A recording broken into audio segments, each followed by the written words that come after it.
Today's daf is daf Yud Beis. We are going to begin on daf Yud Beis Amud Aleph by the line.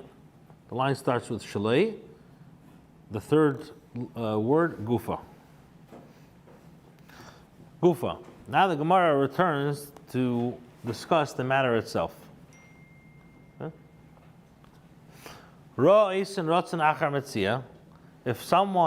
one saw people running after a Mציעא, found, and as we explained, an ownerless animal, and he said, my field has let it affect kinyan for the animal for me. So the halacha is that's what the Mishnah said. And the person said, that my field should be zeicha to me these things. So the halacha is zachalei. And he says, this halacha is true only in the case where he would be able to run after them and catch them. Rabbi Yirmiyah said, "B'matana heich." Does one acquire animals that are given to him as a gift in such a case? Kable minei Rab Abu Barkana.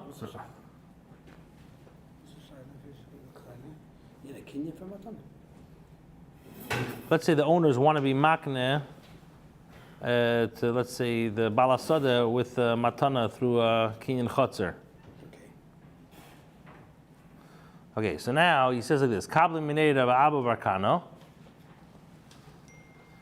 Rab Abu Barkana accepted the premise of the Shaila of Rabbi Yirmiyah, and he paskin that afal pi shelo sacharein ve'ein magin, that even if he would not be able to run after them and catch them, it would still work. Okay, now the Gemara says, Boy Rava. Rava asked the Shaila, Zarek Arniki b'Pesach Zeh v'Yotze b'Pesach Acher. If a person threw, just shut the volume. If a person threw a purse through his entrance of a house, I just wanted to shut the volume. Sorry. Perfect. Okay. Boy Rava says, Zarek Arniki b'Pesach Zeh v'Yotze b'Pesach Acher. If one threw a purse through this entrance of a house, and it went through the house and exited through another entrance. Ma'u, what's the halacha? In other words, does the owner of the house acquire the purse during the course of the flight?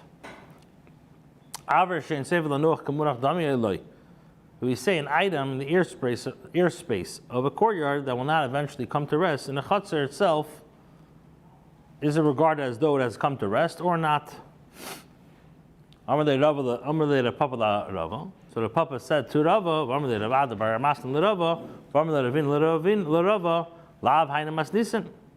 is this not the Mishnah? The Mishnah said,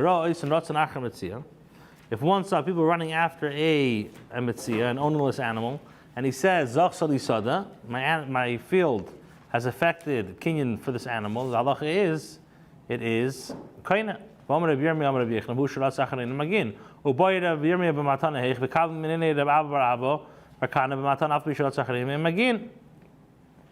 Amalei Rava said to him, Mizgalglis Karmis, are you saying that a purse flying through the air is comparable to an item that is rolling? In other words, it's moving on the ground. Shani Mizgalglis the Kamunach Dami. A rolling item is different. Exactly. It's regarded as though it had come to rest.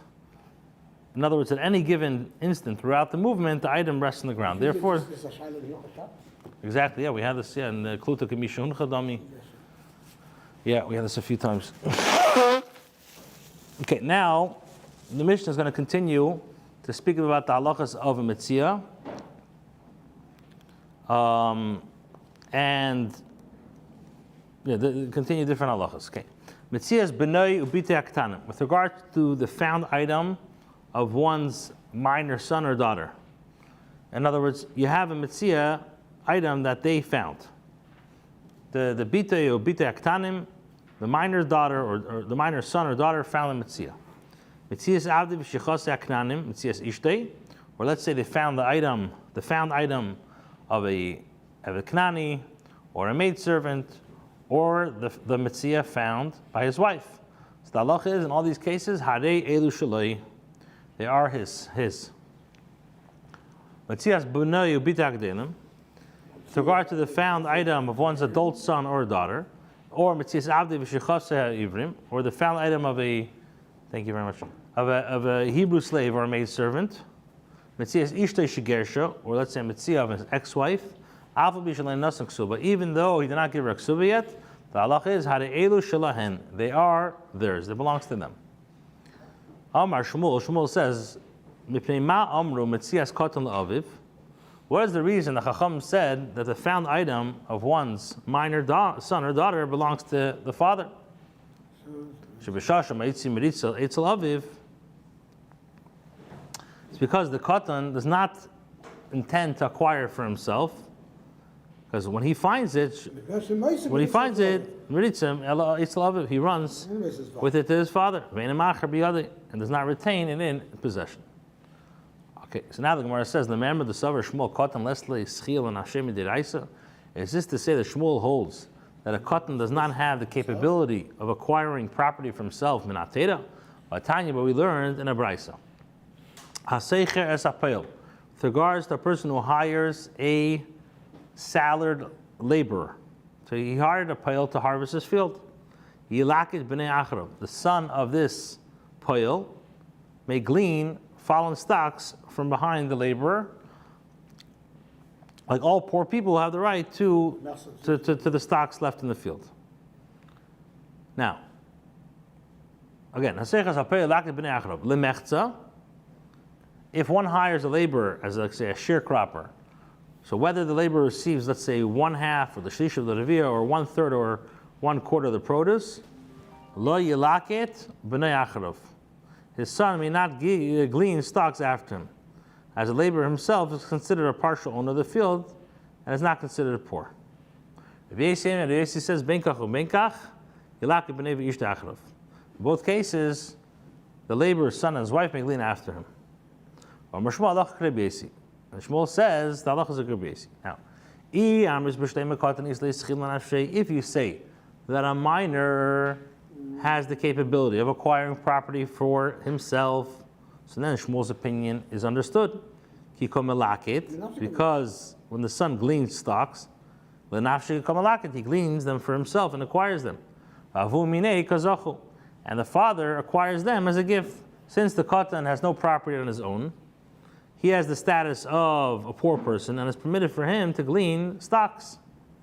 Now, but if you say that the katan cannot acquire anything for himself, he called malakit. So now when he gleans, la'aviv kol malakit, he's gleaning for his father. And avu osher, the father is a wealthy guy. So why may his wife and sons glean stock after him? So Shmuel timed the Tana Didan Kamer. Shmuel is stating the reason of the Tana of our Mishnah. But but he himself does not hold accordingly. Rather, Shmuel holds, and according to the opinion of Shmuel of Rabbi Yossi, that a katan can be kaina property for himself. In other words, so therefore he's allowed to collect after his father. Yeah. Yeah. And the father is zoichet from him. Correct. But he because he has no property for himself, so he's yeah. To take. Exactly. But does Rabbi Yossi hold that a katan has the capability of acquiring property midiraisa? But we learned in the Mishnah, the Mishnah said we have this in Gittin with regards to found items of a deaf mute, or a katan, lost items and they found, although they are not considered to be halachically competent and are unable to acquire midiraisa. But if one steals them, you're over gezel midrabanan for the sake of the ways of peace. Rabbi Yossi says gozel gomer. It's a full-fledged robbery. Rabbi Chisda says that Rabbi Yossi means gozel gomer midivreim. It's a full-fledged robbery midrabanan. And the practical difference, the opinion of the first Tana, and Rabbi Yossi's opinion is that according to Rabbi Yossi, if the robber refuses to return the stolen item, the dayanim could take it away and return it to its owner. So what do we see from here? That Rabbi Yossi holds that a katan cannot acquire midiraisa by himself. So how could he say he could acquire? Abaye says, rejects the opinion of the explanation of Rabbi Yossi's opinion with regards to gleaning. And Abaye said the reason that according to Rabbi Yossi, the sharecropper's son may glean after him despite the fact that he does not acquire midiraisa is also because the Teda rendered the field like one through which the last gleaners have walked. Once the poor people have finished gleaning stalks from a field, even wealthy people are permitted to collect whatever remains. The Musha is left already. Yeah. Why? Because the poor people themselves dismiss from their minds, and Savri, they assume that the sons of the sharecropper is gleaning for him, and that they will therefore not find any more in the field. So since the poor people themselves have finished taking stalks from the field, this sharecropper can glean for his father. People to leave. Is the person permitted to have a lion crouch in his field so that the poor people will see and flee? So Rava says that also she'ena zeiche kezeiche. Chachamim made a takana rendering a son of a sharecropper. In other words, even though that a katan does not have a schia in another place, in regards to leket, the Chachamim made him like a zeiche. Why? My time, anim gufayo nechalahu. It's satisfactory for the poor people themselves. So that when they are hired under similar terms themselves, their sons will be able to glean their stocks after them. And Shmuel disagrees with the opinion of Rabbi Bar Abba.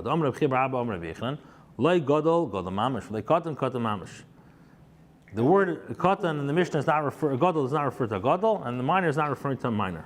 And the gadol was samach al shulchan aviv, zo katan. Rather, with regards to an adult son who's dependent on the food of the father's table for support, zo katan. This is a katan. Katan means samach al shulchan aviv, but if he's a katan, but he's not semich, he's self-sufficient, zo gadol, that's considered gadol. Doesn't go according to the passport. Yeah, it doesn't go according to the passport exactly. Now, we learned in the Mishnah, Metzias Avdi v'shivchoseh even Maharushal Atzmi. The Metzias, the found items of a Eved and a Shivcha, is theirs.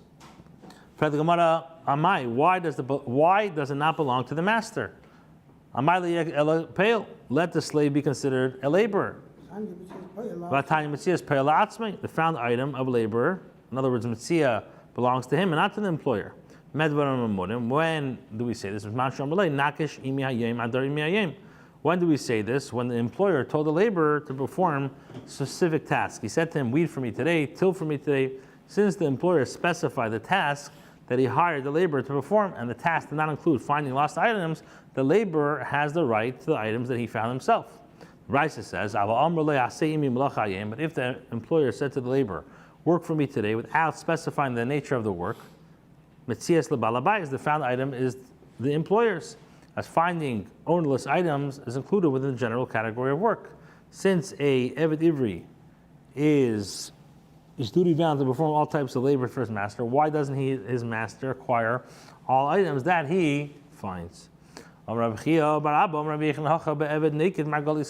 we're dealing with a slave who pierces pearls, which is such a profitable activity.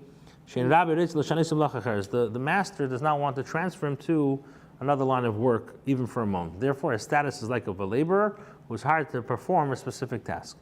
We're dealing with a case where the slave lifts a found item along with performing his work. Since there's no need for him to interrupt his work in order to take them, his taking the item costs his master nothing, so it belongs to the slave. Papa and Papa says,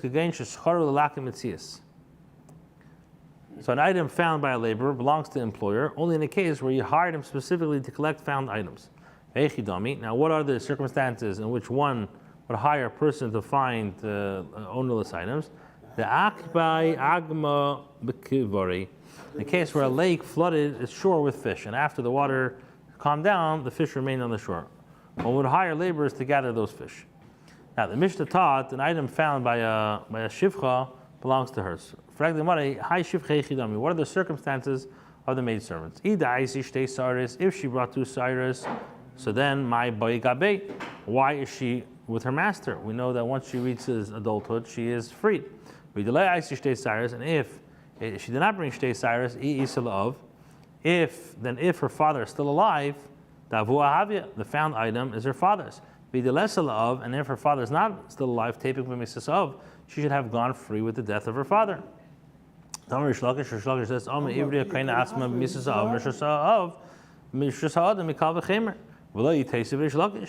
we say about a Amma Ivriya, she acquires herself from her master through the death of her father, and this halacha is a kavachemer.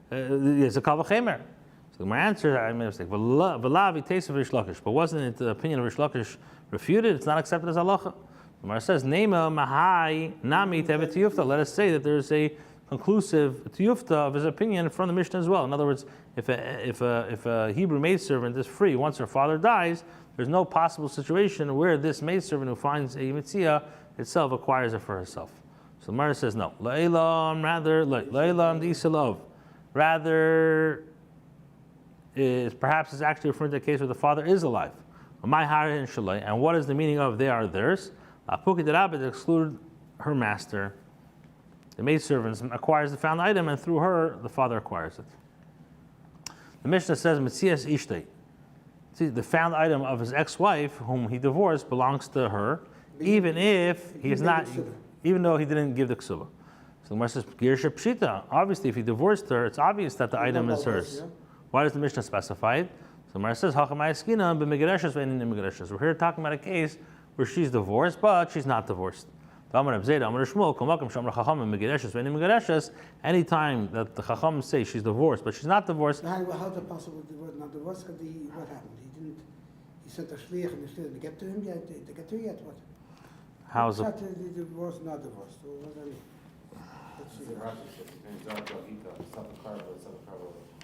The suffix if the get was close to him or close to her. Mm-hmm. So we go to Chumrah. Okay.